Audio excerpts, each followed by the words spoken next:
I've just awoke to see a cheap Halloween leftover glow-in-the-dark cardboard skeleton pinned to my closet door.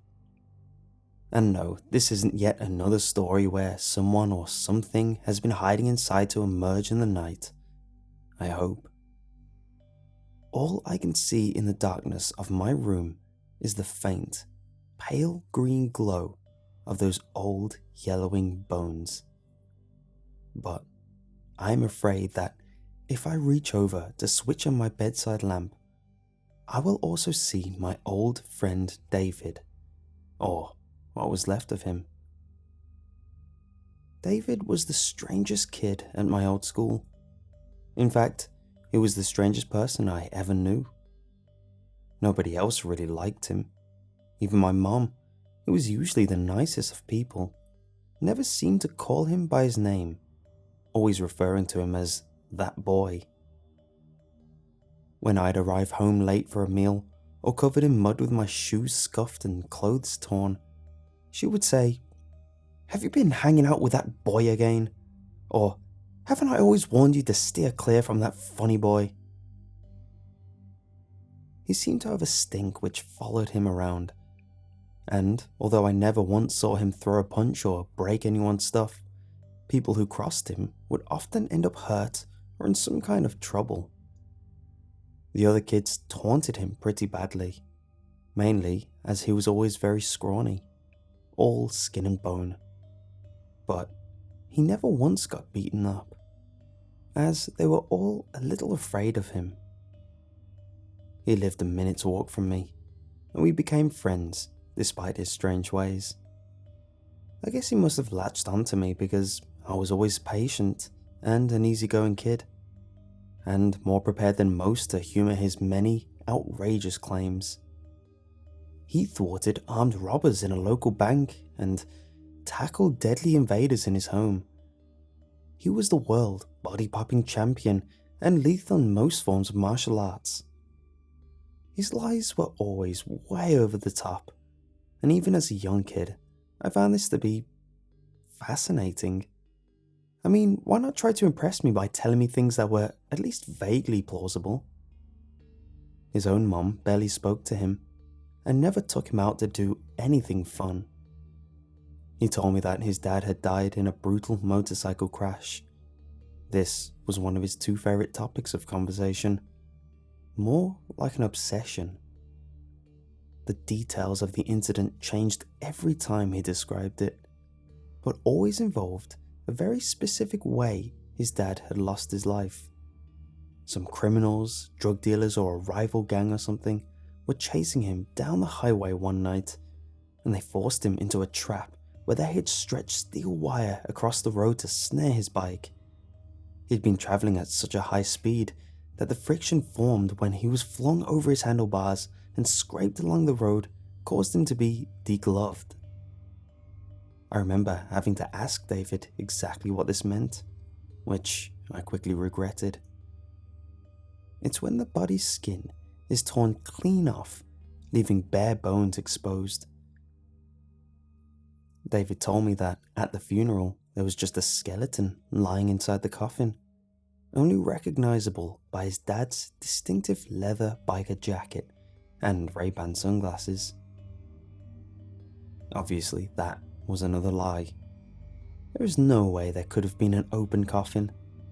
But boy, I believed him at the time. Now there is an image which can stick in a kid's mind. In David's garage, there was a pretty ancient motorcycle, maybe dating from the 1950s, so I always assumed the tale was true to some degree. David was forever trying to fix up the bike, which mainly involved him covering every inch of it in ridiculous stickers showing glittery bald eagles wearing aviator shades and skeleton soldiers in army jackets with slogans like "Death before dishonor." He sometimes said when applying these decals that one day he was going to hunt down the guys who killed his father and make them all die in the same way his dad did.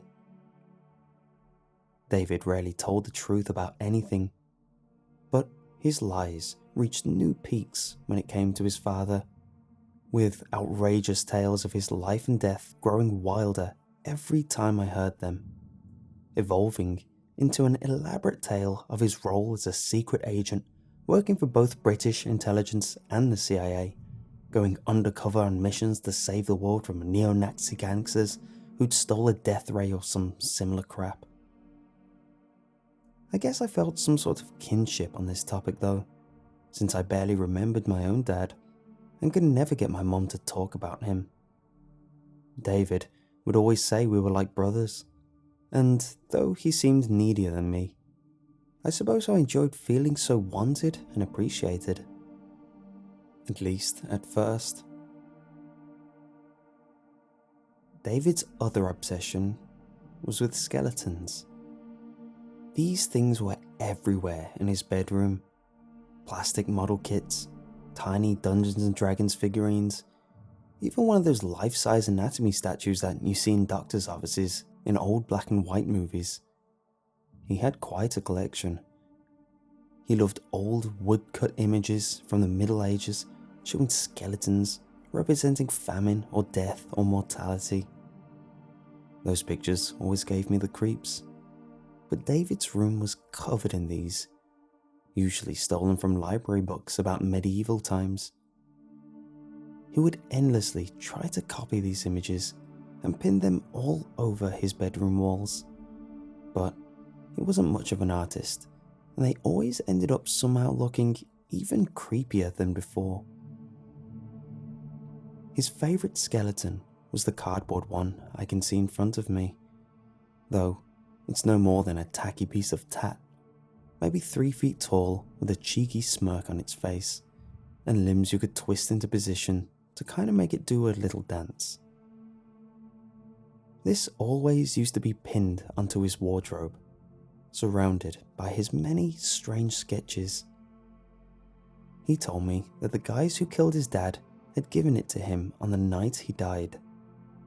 He awoke to find it pinned there, grinning down at him, and this had seemingly fueled his fantasies that his father's death had been no accident. It was a message, David told me. A warning, perhaps.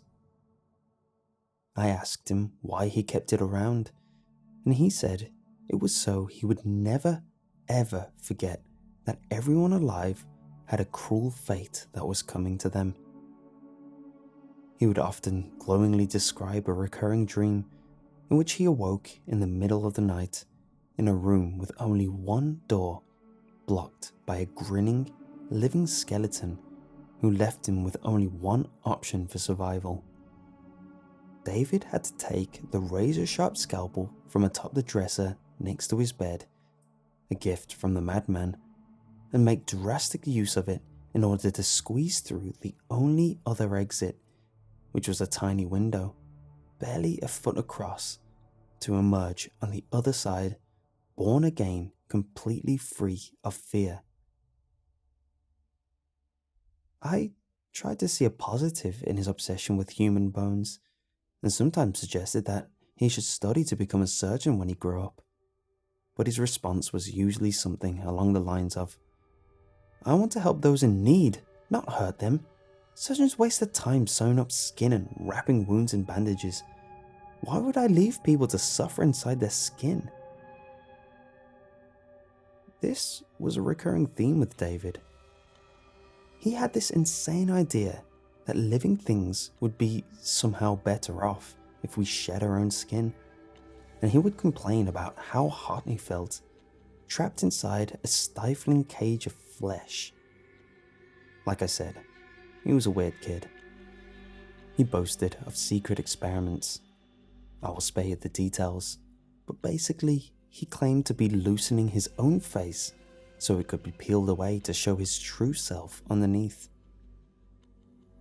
You are probably wondering why I didn't run a mile from this creep. Eventually, I did begin to distance myself. I am a nice guy, but I like to think I'm not stupid. I started to make excuses whenever he invited me over to his house, and I made a point of not sitting near him in classes, though I couldn't avoid him completely. He always found me in the cafeteria and did a great job of putting me off my lunch with his gross ideas. My mum and I moved away from that town when I was 10 years old, without much notice, and in all honesty, I felt a huge sense of relief to be leaving David behind. There had been 2 incidents not long before we left, which really cemented the belief in my mind that this guy was maybe more than a little odd, that maybe he was potentially dangerous.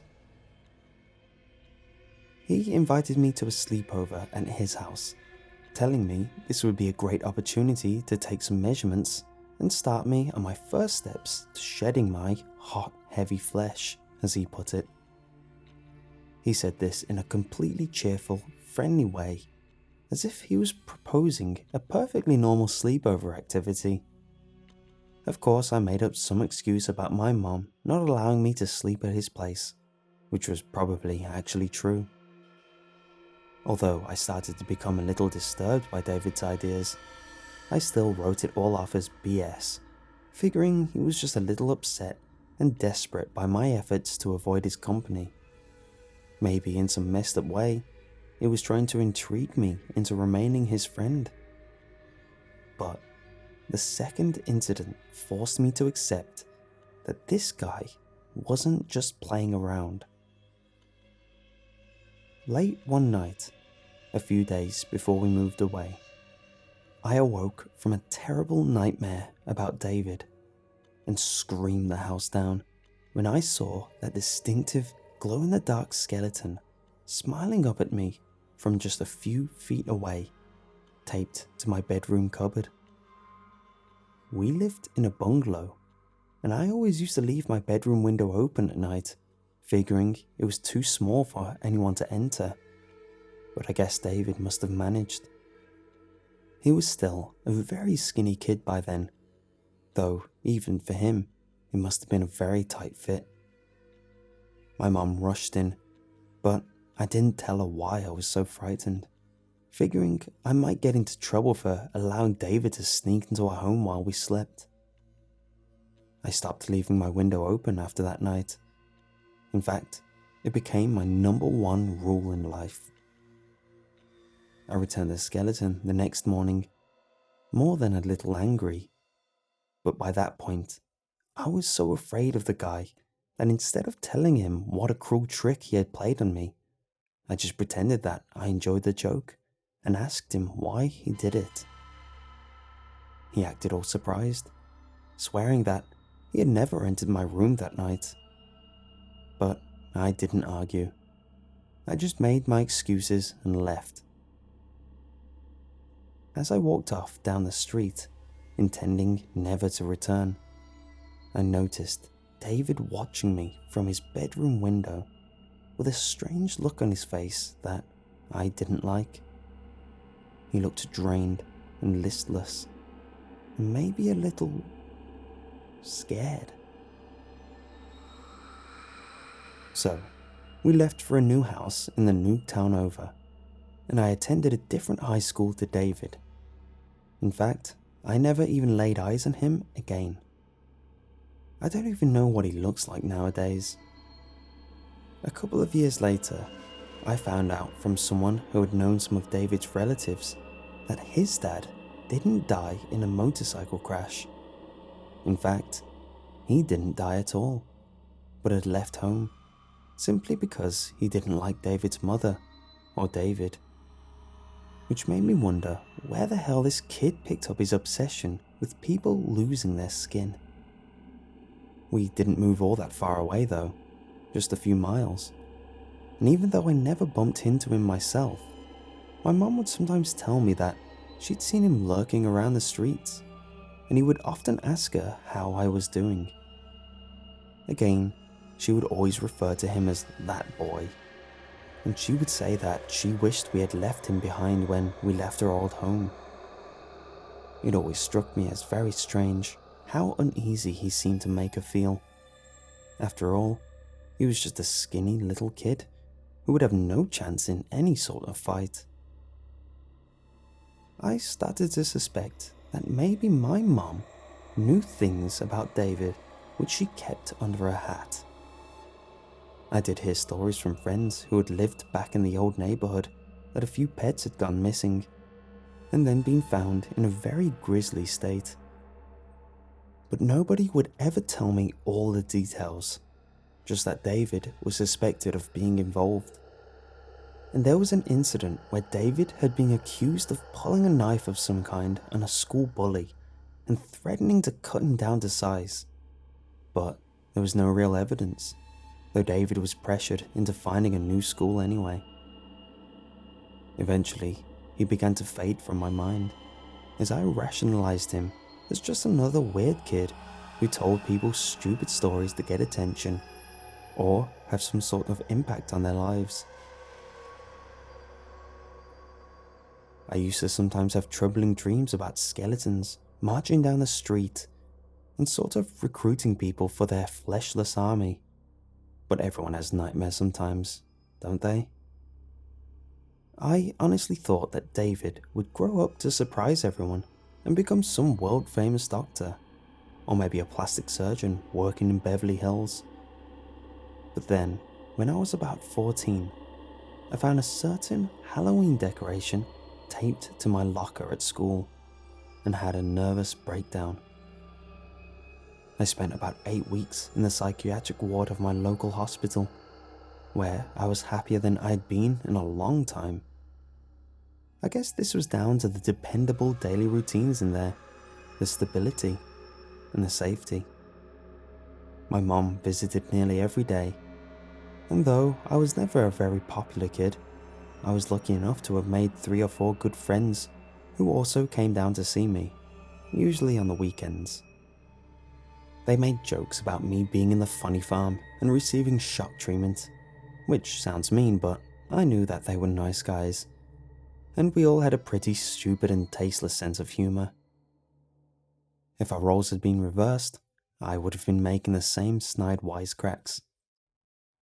We used to explore the wards, even though visitors weren't supposed to, and my mates would try to fool other patients into thinking that they were not visitors but consultant psychiatrists, which obviously never worked. There was a girl in my ward named Suzanne, who was a couple of years older than me, with a real anger management problem. She was everything I was not: smart, witty, tough, and rebellious. I guess she was my first real crush, and she was always nice to me, even though I was a total geek.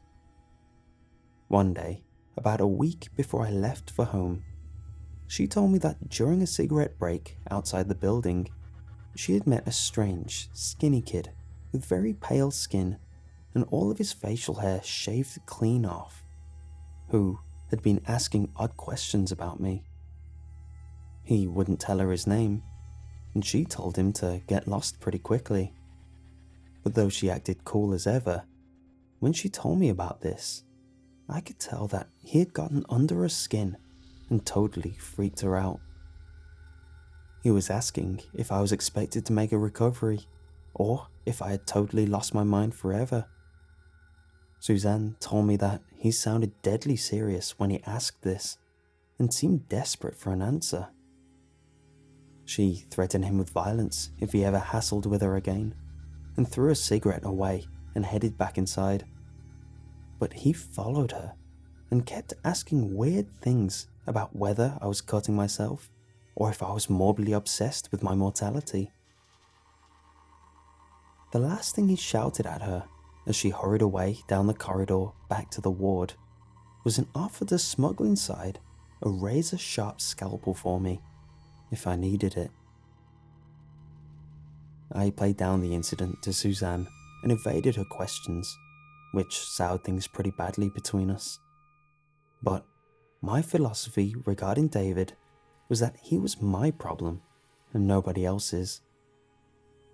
I alone had befriended him, and I guess I had humored him when I should have shown him some tough love.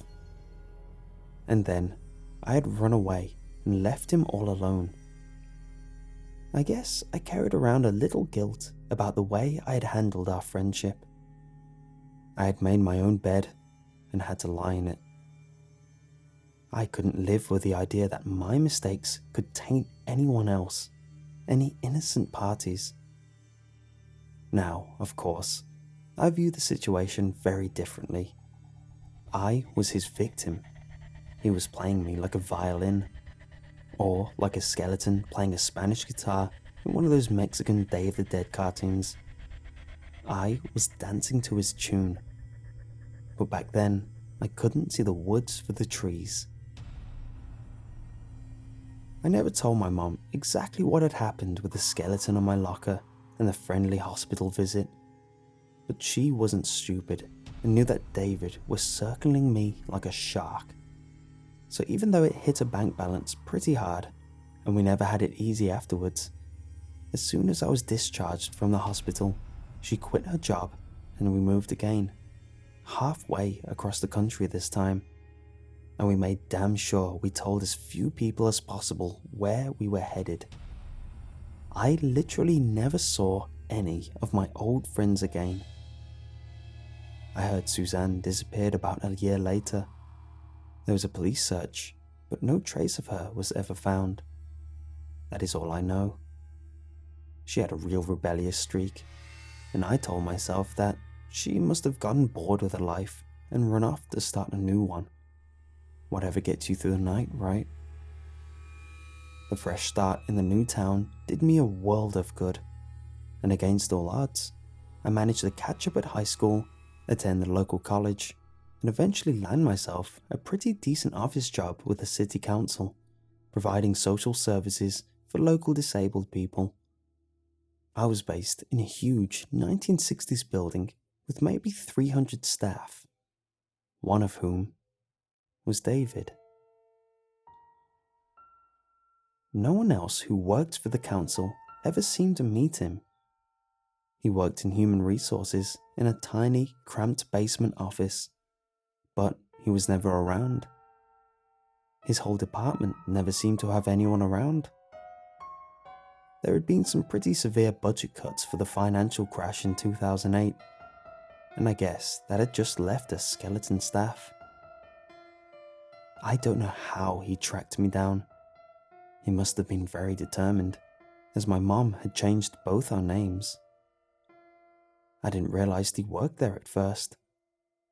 I heard references to some new guy downstairs named David, but let's face it, it's a very common name. And like I said, nobody ever seemed to see him around the premises.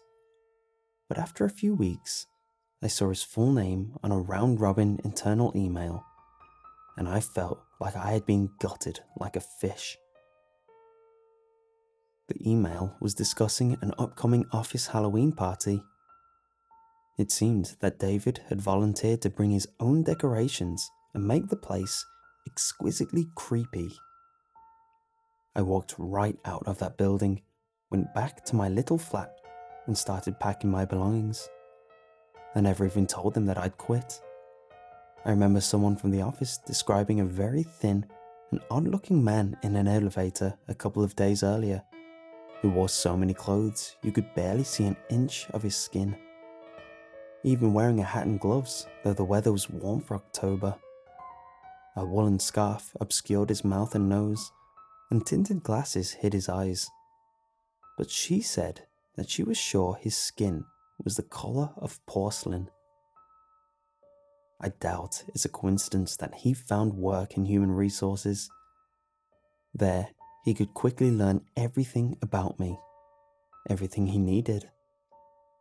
I left town that same afternoon, withdrew all my savings and closed my bank account, threw away my phone, bought a bus ticket to a city I've never visited before, and rented a cheap room, this room, and laid low. Luckily, my mom had taught me to always have enough cash so that I could go on the run. I could always live very frugally anyway. I never ate much and avoided social situations. I developed a terror of telling people about myself, about my old life. I've barely left this room in months. Today, I read a story in the newspaper about a truly horrific motorcycle crash, which took place not far from where I grew up. The man involved had been middle-aged. I recognized his surname. The details were sketchy. Just something about him being rushed to hospital after riding straight into a steel wire placed across the quiet country road which he drove down each day. He was speeding when he hit the wire. I guess he must have been flung headfirst along the asphalt. In that situation, there isn't much a leather jacket and pants can do to save your skin. I stared at the small photograph of his face for a very long time. He seemed vaguely familiar from somewhere. The police are appealing for information on the incident. I could contact them, I thought, but maybe tomorrow morning. First, I need to lie down and close my eyes. I didn't want to think about anything at all. Thinking is bad. I wanted to drain my head of everything. And I felt warm, very warm, constricted in my skin. I wanted to shake off my heavy overcoat of flesh and let my bones cool off. I slept more deeply than I had in months, perhaps years, as if there was a huge weight stripped from my shoulders. Now I lie here, wide awake in my bed, and stare at that skeleton. Its glow has faded from age. The time is 3 a.m. Soon the dim light of a new day will aid my eyesight, forcing me to confront the presence in my room, the presence in my head, in my life. I've learnt at last, that this thing has always been there.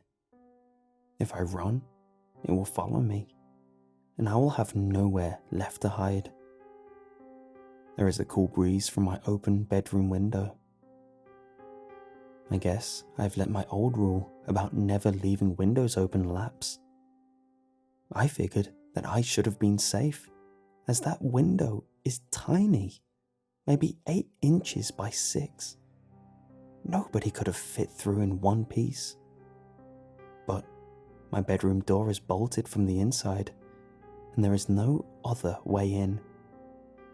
David must have squeezed through, or what was left of him. I bet if I reach up for my bedside lamp, I'll find a scalpel there too.